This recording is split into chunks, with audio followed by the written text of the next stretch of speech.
સંગત કોક હારા ની કરાય, ભાગવું ન પડે.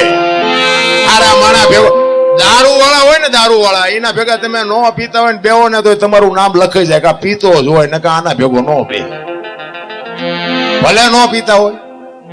અને બાબુ હું તો એમ કઉ છું પીતા હોય ન પીતા, બાકી પીતા પછી તમને ઘણા એવું થતું કે એના બાપના પૈસા ક્યાં હતા, પીતા હોય પીજો પણ પીવાય નહીં. કંઈક ના ઘર બરબાદ થઈ ગયા છે, મેં મારી નજરે જોયા છે. મેં 20 વર્ષ 22 વર્ષ ખટારો આંકો હિન્દુસ્તાનના શેડા ચારેય જોઈ આવ્યો છું. પણ કોઈ એમ કે દરબારે દારૂ પરમાટી ખાધી તેથી 5 લાખની શરત મારીને આવજો બાપુ, આ શિવની સાક્ષીએ કહું છું, મેં મારો દેહ નથી અભડાયો. સિદ્ધાંત હોવો જોઈએ, મારું કુળ કયું, મારું ખાનદાન કયું, મારા મા બાપ કોણ, આનો પાવર નો હોય મરી જવાય. સિદ્ધાંત થી જીવાય. ભલામાં સમાજ કોઈ બી હોય, એકતા. આ તમારી એકતા જોઈને તો બાપુ મને આજ આમ મારી કહું તૂટે. ખરેખર તમારી જે એકતા છે ખરેખર દિલથી સલામ કરું છું. અને આવીને આવી એકતા મારા બાપ રાખજો. જિંદગીમાં કોઈ દી મોળો દી જ ન ઉગે, આ ગામ માટે મોળો દી ઉગે જ નહીં. આ એકતાની જે મજા છે ને એ જ વાત જુદી છે.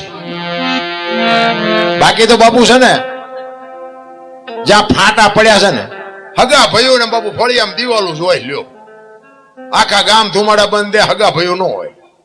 આપણે એમ કે તારા ભાઈઓ એના હારે મારા આડી છે ને આના હારે જ ઉભી રાખવાની હતી. આડીના દીકરા હા તારી માનો જણ્યો ભાઈ છે. ભાઈઓના છોકરા ભૂખ્યા હોય ને તમે દુનિયાને ખવડાવો તો શું મેળ પડે? અરે કુટુંબ પરિવારની બાપુ એકતા હશે ને એની મજા છે. હું તો એમ કહું કે ભલે અંદર રોટલા એક બટકું રોટલા આટું ભાઈઓ માથે વિખવાદ થતો હોય, પણ હાન નું ટાણું હોય ને વાળું પાણી કરીને બહાર ઓટલે 3-4 ભાઈઓ હોય ને બાપુ, એક ઓટલે બેસજો. દુનિયા જો આખી આંકવા ન લે કે હારો આમના ભાઈઓનો રાગ જેવો હશે. જોઈને બાપુ આંસકો લાગે મારાને કે આમનું નામ ન લેવાય. પછી સમાજ ગમે એ હોય, એક કાળમીન પાણો હોય ને એની માથે સીણી રાખી અને ઘરના ઘા કરો ને કાળમીન પાણો તૂટે નહીં.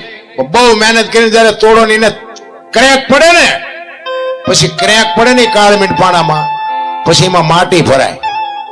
અને માટી ભરાય ને પછી એમાં લાપડું મજા કરે. લખવું હોય તો લખી લેજો. લાપડું બધા ઓળખો? બાપા ઓળખે, બધા નહીં ઓળખતા હોય. માથાના વાળ જેવું ખડ ઉગે.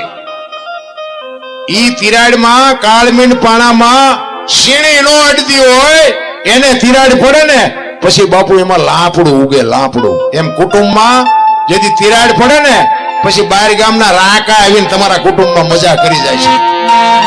બાકી એકતાની જે મજા છે ને એવી આ દુનિયામાં ક્યાંય મજા નથી. એટલા માટે એક સતી તોરણની વાણી કરવી છે.